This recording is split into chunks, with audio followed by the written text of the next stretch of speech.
So there's still a few other things we have to add to the CPU in order to get it to function properly. So we're going to look in this video at how to load the CPU with a program, and also how to see how the program finishes. So let's get to it. So let's look now and we'll see how we're able to load a program into the CPU.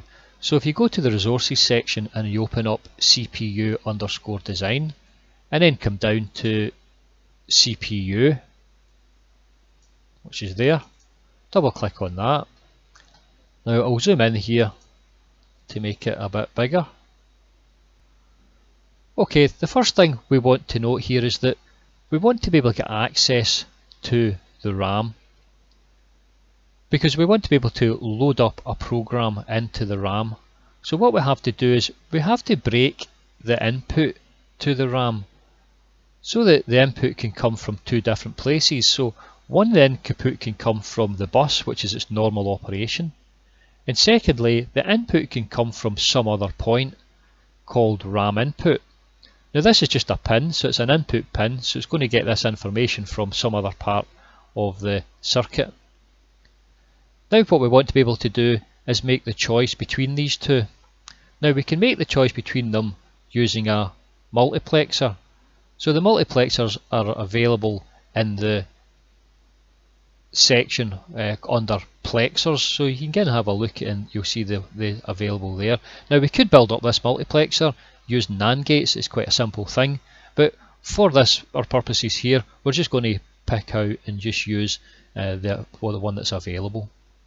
So what we want to be able to do is whenever this control line here goes high, it's going to choose the RAM input, and whenever it goes low, the input is just going to come from the bus. So when we want to load information into the RAM, we want this input to go high. So what we'll do is we'll call that point a load point. So I've created a tunnel here and it's just called load, and the actual input pin is sitting up here. So that's the input pin for the load. So whenever we want to load information in, that pin there goes high, and that will get that information from somewhere else, okay, so which we'll go into just in a minute. So we've got our load pin coming in, and the load's going into the control section. We've got our little tunnel here. The tunnel here connects on to the tunnel point here, and this allows us to choose where the input comes from.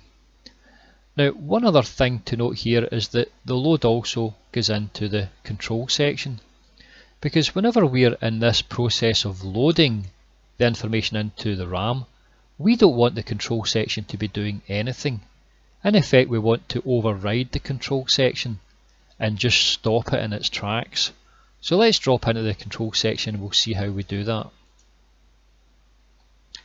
So you can see here that we've got this load pin. That's the pin coming in for the load, and it's going into a NOT gate, and it's also, you know, we've broken this little point here.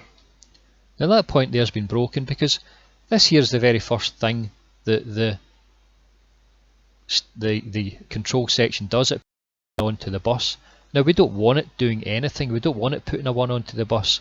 So what we can do is we can put a little AND gate in there, and we can put the connection onto the load. So whenever the load is low, this point is high, and the CPU is just working through, and the control section is working through in its normal operation.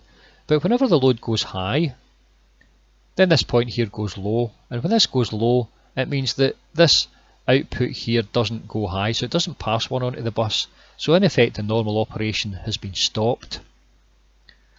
But we don't just want to stop it there. We want to make sure that the counter doesn't count along either. So what we can do is we can put an AND gate in here for the clock input to this stepper. So whenever the load is low, that point is high, so it means that the clock will just pass through as normal, and that's its normal operation. But whenever the load goes high, that point there goes low, so it means that the clock will not pass through into the stepper. So it just prevents the normal operation of that stepper. It stops the control section completely. Now there's one other thing that we need to do, and you'll see here I've created this little point called load, so that's our little tunnel, and we've got that copied over down here as well, because although we want the control unit to stop, there's still a couple of little functions we actually want to perform. So one of them is we want to be able to set the RAM. So in order to load information into the RAM, we have to make sure we can make the RAM set go high. And the same thing with the memory address register. We're still, if we want to load in any information into the RAM, we have to have access to the memory address register set. So we've added an extra little OR gate here, and you've got the memory address register pin here coming in to the control section. So that's really it as far as the extra circuitry we need in order to load. So let's go back to the top level. So let's go ahead with a little simulation here, and we'll show the couple extra parts we need to add to get this thing done.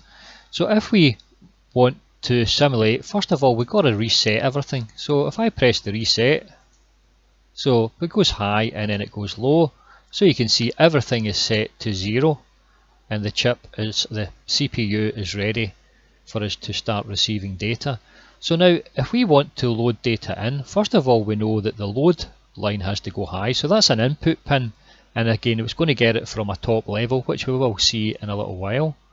So if that goes high, you can see we can drop into the control section, and when it's high it means that this point here is low, so it means that we will not count along the stepper, that is, the stepper's completely stopped. So we head back up to the top here. Now whenever the load has gone high, it means that it's selecting this RAM input. Again, that's an input from a top level, which we'll see just in a minute. Now there's one other thing we have to note here, is that in order to read in, we're going to have to set the memory address register. So we're going to have to set memory address register high. So that's it. By clicking on that, that's the memory address register set high via the control section, because we have to be able to read in this information into each and every individual bytes. So that means that all of these 256 bytes are in effect open and ready to receive information. But of course we want to be able to just choose one at a time. So in order to choose one at a time, we have to be able to count this information in to this RAM. Now we count it in using this little counter. So let's have a look at this counter. You can see here that what's going to happen, we'll get into the counter in a second, but what happens is the counter counts up to 256. And you can see the counter is connected to the bus. It's connected to the bus via this buffer.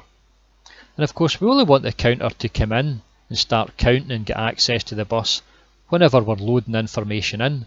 So that load line here is connected on here. So that says whenever the load goes high, which it is at the moment, it passes the information from this counter onto the bus, which basically just counts to 256, and it just makes the 256 values on the bus. So if we look at the input from that, well, the input is actually coming from this clock here, okay, clock L. So if you head up here, you can see here that the clock L is just this clock here. So this is the clock that's running at half the rate of the master clock, which is here.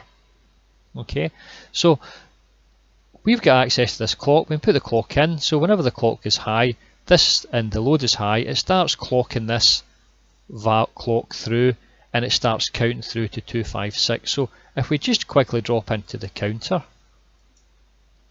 so this is a counter here, and again I've used what's available within Logisim, and this is called it's a D-type flip-flop. So this D-type flip-flop, we set the control line high, and we take the output as the counter, and there's also one in here that's the carry bit, and we set that carry output at 1. Okay, so this is the little counter that we're going to use. So let's watch this counting. So this is the main clock coming in here. And you can see this clock here actually is half the rate of the main clock. So as this counts up, you'll see that's 1,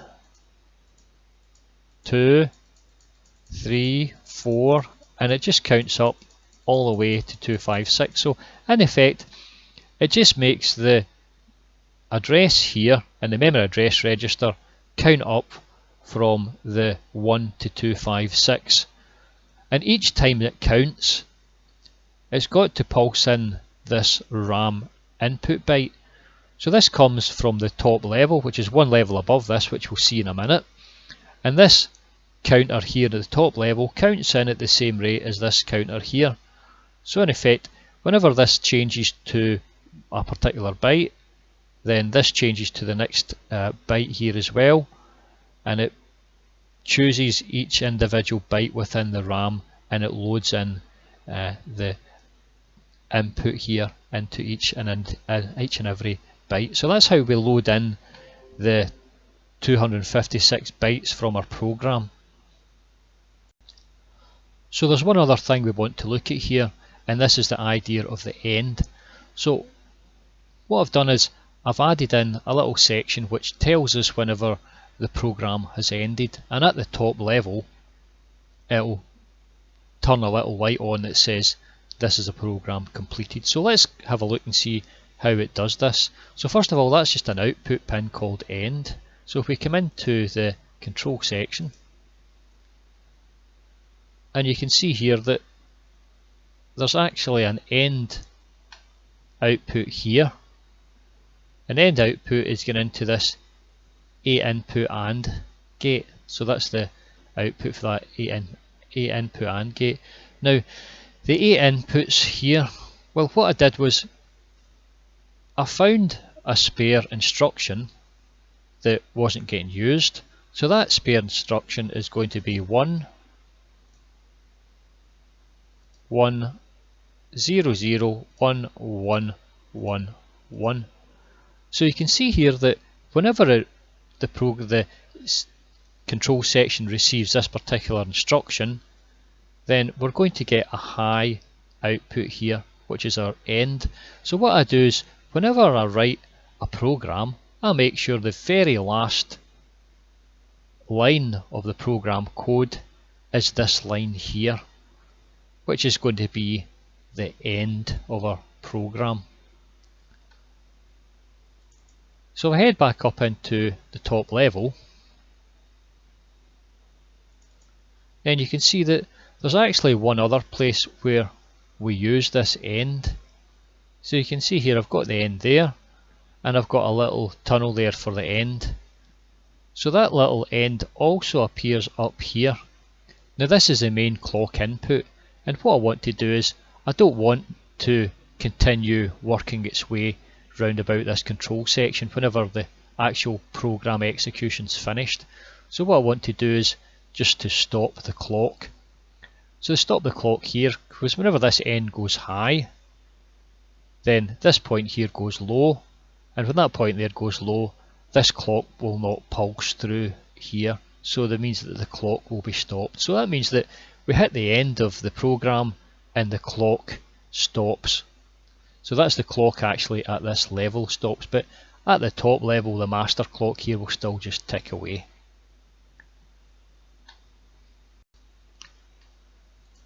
So that's us covered all the extras that we've added in to the CPU in order to get it functioning properly. One other little thing to note is that I've taken a copy of the values that are held in these registers, and this is them here, and we'll be taking these out to the top level along with the values on the bus and several other values that we might find interesting, for example the accumulator, instruction address register and the instruction register. But we'll see that on the next video. That's enough for this video. Thank you for listening, and goodbye.